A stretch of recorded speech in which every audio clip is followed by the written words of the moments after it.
What is up, YouTube? It's your man, that dude, bringing you guys another video. So, a show that I'm surprised is not getting talked about a lot more than what it is. Like, I barely hear people talking about this anime. I don't see a lot of stuff on social media about it, and that show is Ahiru no Sora. Now, if you're not a fan of sports anime, it's probably not your deal, but I personally do like sports anime. iShow21 is one of my favorite anime of all time, and it is my favorite sports anime. And in that vein, Ahiru no Sora kind of follows the same mold as most of your sports anime. It follows like a character who maybe doesn't have the physical traits for the sports that he the sport that he loves, but through some other skill and hard work, he makes up for that and he becomes really successful in that sport. And Ahiru no Sora is not much different than that. It focuses on the main character, Sora, who's really short, and he gets picked on a lot for trying to play basketball at his height, and he has to work around his height and get different skills where his height becomes not as much of a disadvantage in a sport that primarily values being tall. Now, I personally don't relate as much to Sora's plight as a character just because I'm above average height, so I've never had to worry about, man, I'm not tall enough for this sport. Now, basketball in particular, compared to actual college and NBA basketball players, I'm not that tall. I'm like the height of a point guard, so the shortest position on the court. That's my height. But then real life standards, or for maybe high school basketball, I'm not short. I'm of average to above average height for a high school basketball team, that kind of stuff. So, and just as far as athleticism, I've dunked a basketball before. I haven't dunked in a while. I don't know if I still can dunk, but I have dunked a basketball before. So I don't relate to Sora's plight from that perspective of not being athletic enough and not being big enough.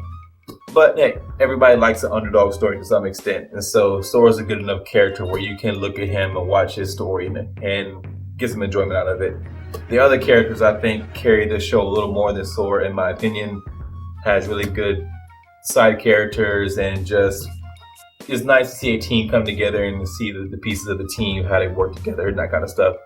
It's still a sports anime, so it's not like you're getting some kind of wild story that you just weren't expecting and a lot of plot twists. That's not what you're really getting here. You're getting the quintessential sports story, underdog story, camaraderie, a bunch of people coming together, working for a bigger goal type stuff. It's not reinventing the wheel. It's just is what it is. Either you enjoy what it is or you don't, but that's just what it is. So there are a few things about the show that I think are really kind of cool. One thing I wasn't expecting in particular is they focus on sneakers a lot. Sneakers are always kind of not like a major plot point, but they're always focused on in little ways here and there.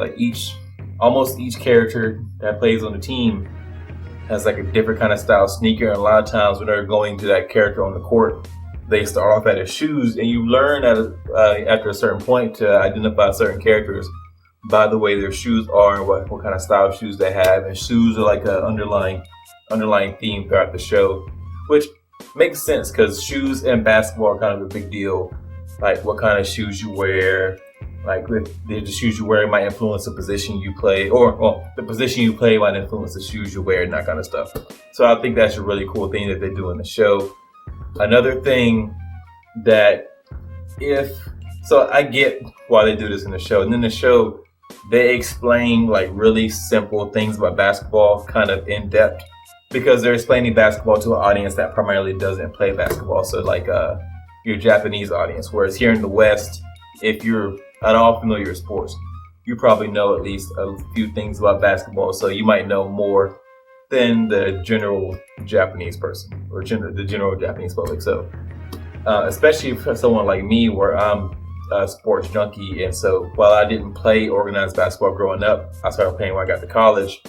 I still liked watching basketball, so I knew the rules. So in the show, when they're explaining all these concepts, I kind of zone out, and I imagine a lot of people who are knowledgeable about basketball will zone out as well.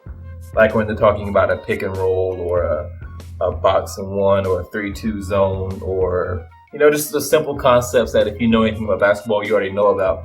And so you might be a little bored at that, but I get why the show does it, and I can accept why it does it.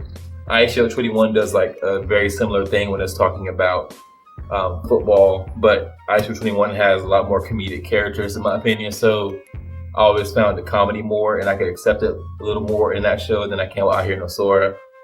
And I want to emphasize Ahiru no Sora is not like Kuroko's Basketball or Ahiru 21 in a vein where the characters are quasi superheroes and everything's done up in like a really cartoony fashion.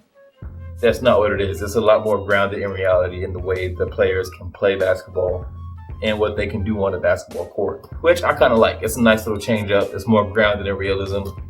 And so I enjoy it from that aspect. It's just a show I'm surprised it's not getting talked about a lot more than what it is. It's already on 33 or 34 episodes at this point. So I'm looking forward.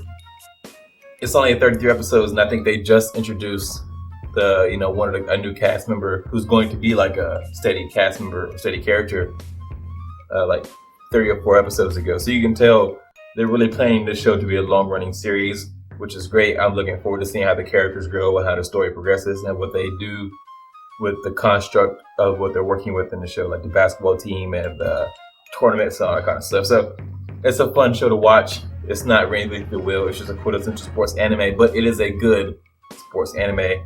So I highly recommend you watch it if you're into sports anime. And that's all I have for you guys. I'll see you in the next one.